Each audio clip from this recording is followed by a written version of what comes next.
Oke, sekarang kita ngebahas tentang eh, cara buat table dinamis, statis, filtering, sparkline, sama what if analysis di Excel. Yang pertama itu cara buat table dinamis. Pertama, kita buat dulu table seperti biasa, seperti ini. Lalu kita klik atau blok satu sel aja, satu sel. Misalkan saya blok di jumlah, terus kita ke menu insert, pilih table. Nah, dia akan otomatis ngeblok satu table ini. Oke, kita klik OK dan seperti ini. Nah, nanti ini bisa buat diurutkan misalkan untuk sort Z to A, misalkan dari besar ke kecil atau kecil ke besar dan sebagainya. Nah, sekarang table statis. Nah, kalau misalkan table statis gunanya seperti apa? Nanti bakalan kita lihat gunanya table statis. Sekarang kita punya kota, barang, jumlah, harga. Barang, jumlah, harga, dan sorry, ini total aturan. Ini total. Oke. Nah, kalau kita punya seperti ini, kalau misalkan kita punya data yang banyak nih, tentu kalau misalkan kita cuma punya 1, 2, 3, 4, 5 table seperti ini kan lebih kelihatan mudah kan. Maksudnya, oh tahu ini table kota, ini table barang, ini jumlah, harga, dan sebagainya. Nah, tapi kalau misalkan kita punya misalkan punya 10 kolom dan dia 100 baris, nah itu kan bakalan susah ingatnya, F ini kolom apa, ini kolom apa, kolom apa, dan sebagainya. Ini disinilah fungsinya table statis. Oke, kita langsung saja. Pertama kita blok dulu ini nih, yang kedua yang di bawah ini kita blok dulu. Oke, kita blokin sini dulu agar yang tetap ini yang ini nih, jadi dia sebagai perbatasan. Yang kedua itu sebagai perbatasan, kita blok. Terus kita ke view, kita ke free span. Oke, free span, kita free span. Nah udah, kita cek dulu. Oh udah, berarti kalau udah tulisan unfreeze berarti kita sudah freeze. Nah ini fungsinya, kalau kita turun ke bawah, no, table ini tetap akan ikut nih, dia tetap akan ikut nih. Jadi kita tahu, oh di sini kolom itu kolom total, ini harga dan sebagainya, seperti itu. Ini fungsinya table statis. Nah sekarang kita ke filtering. Oke, filtering. Ini total. Filtering itu lagi-lagi untuk menyeleksi. Misalkan kita punya ini kan dari Jakarta, Banjarmasin, Jakarta, Bandung, Bogor, Banjarmasin, terus ada cat dan pulpen. Nah, kita pengen lihat nih, di Jakarta berapa sih total penjualannya, di Banjarmasin berapa sih, di Bogor berapa sih. Nah, itu kita bisa pakai filtering. Pertama kita blok dulu nih, kita blok dulu satu inian, kita blok dulu tabelnya. Oke, habis tabelnya kita blok, kita ke menu data. Oke, ke menu data, terus kita pencet filter. Nah, dia akan seperti ini. Oke, ini menu filternya. Nah, lalu kalau misalkan kita eh, pengen filternya misalkan dari yang total, yang terbanyak, harga small dan sebagainya, itu bisa seperti ini. Oke. Nah, kita juga bisa, misalkan saya pengen tahu Jakarta aja. Tahu Jakarta aja. Jakarta berapa sih? Oh, kayak gini. Nah, itu. Itu fungsinya dari filtering. Nah, bagaimana cara kita mengelompokkannya? Kita pakai subtotal di sini nih. Sama di menu data juga, kita pakai subtotal. Kita pakai subtotal. Lalu apa yang ingin kita lihat? Harga dan totalnya. Oke, harga dan total dari tiap kotak. Harga dan total dari tiap kotak. Oke, harga dan total dari tiap kotak. Saya pencet OK. Nah, hasil seperti ini. Jakarta total segini, Bandung total segini, dan sebagainya. Oke. Ini ada perincian-perinciannya. Nah, terus kita ke sparkline. Kalau sparkline itu kita buat seperti grafik gitu, tapi dia itu kecil di sini.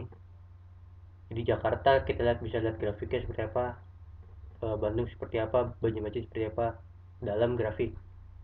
Nah, ini bakal berguna kalau dia itu datanya banyak. Ini kan cuma 4 bulan. Kalau misalkan datanya itu 10 misalkan, kan bakal susah nih. Oh, ini di Jakarta naik atau turun nih cenderungnya, di Bandung cenderung naik atau turun. Nah, itu kita bisa pakai sparkline untuk kebantu analisisnya. Oke.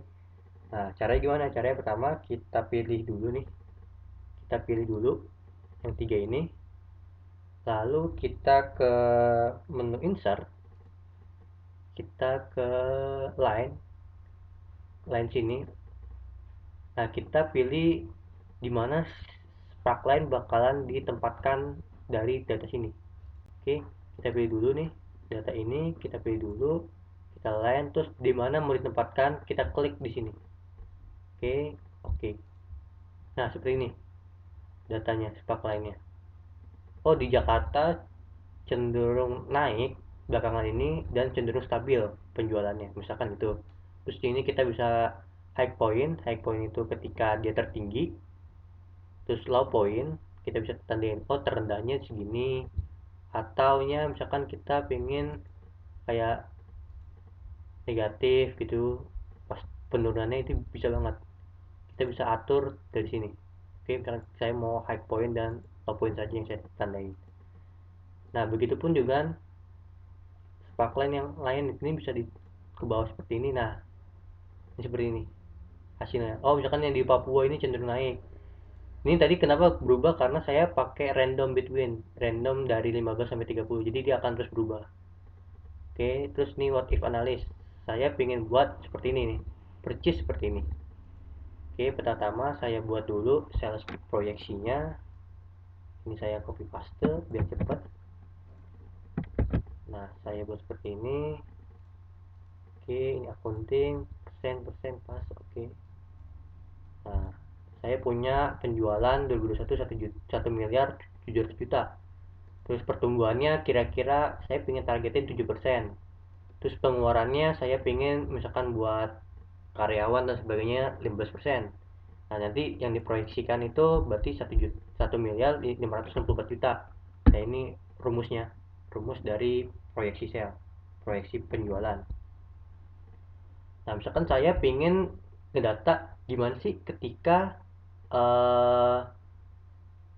ketika dia pertumbuhannya 1%, ketika dia pertumbuhannya 1% dan pengeluaran 10%. Terus ketika dia 2% pengeluarannya, 2% pertumbuhannya dan 15% pengeluarannya. Terus ini gitu. Jadi cara data gitu, kalau misalkan dua variabel seperti ini, ketika dia 1% growth-nya dan 10% pengeluarannya, berarti dia segini nih, 1.553.8 juta gitu cara bacanya. Nah, ketika dia pertumbuhannya 2,9% dan pengeluarannya 30%, berarti dia dapetnya segini.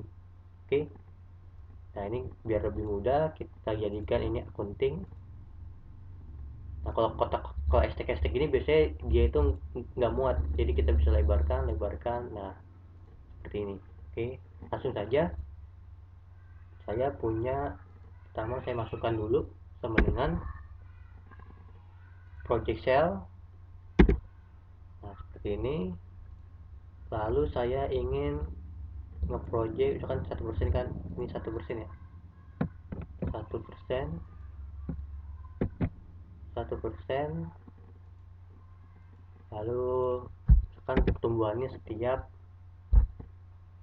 1% setiap tambah setiap 0,5% deh, 0,5%. Ya, ini 0,5%. Oke, seperti ini. Sorry, berarti dia seperti ini, 0,05. Nah, setiap 5%.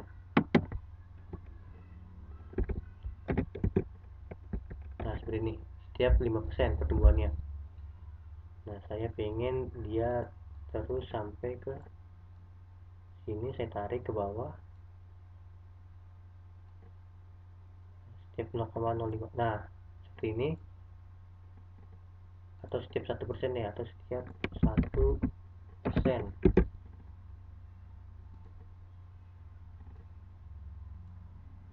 Nah, ini setiap 1%.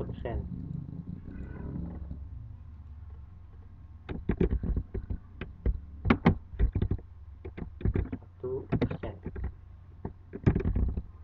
Nah, ini setiap pertumbuhan 1%. Oke, yang di sini buat pertumbuhan, yang di sini saya buat pengeluaran, misalkan dari 5%, 10%, 15%,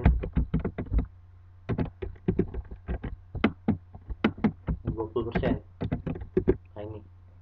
Nah, caranya gimana? Caranya saya blok semuanya. Oke, saya blok semuanya. Terus saya ke data, terus saya pilih what if analysis, saya pilih data tabelnya. Nah, raw yang diinput apa? Raw yang diinput kan sini nih, ini raw nih. Raw itu kan ngedatar nih, kayak ini baris ke-8, 9, 10, 11. Nah, yang raw ini tadi kita udah sepakat kalau yang persentase yang 1, 2, 3, 4, 5, 6, 7 ini adalah sebagai growth. Oke, berarti ini. Dan kolom selnya apa? Kolom selnya tadi expense. Oke, kolomnya sebagai expense, yang ini kita klik OK. Nah, ini kalau nggak muat berarti kita tinggal geser, geser, geser, geser. Nah, seperti ini. Ini biar gampang kita jadikan accounting. Oke. Nah, cara bacanya seperti ini. Kalau misalkan dia growth-nya pertumbuhan penjualan 1% dan pengeluarannya 5%, berarti kita dapat proyeksi keuntungannya 1.768.000.000, misalkan gitu. Nah, kalau misalkan dia 2%, terus dia pengeluarannya 15%, berarti kita dapat segini.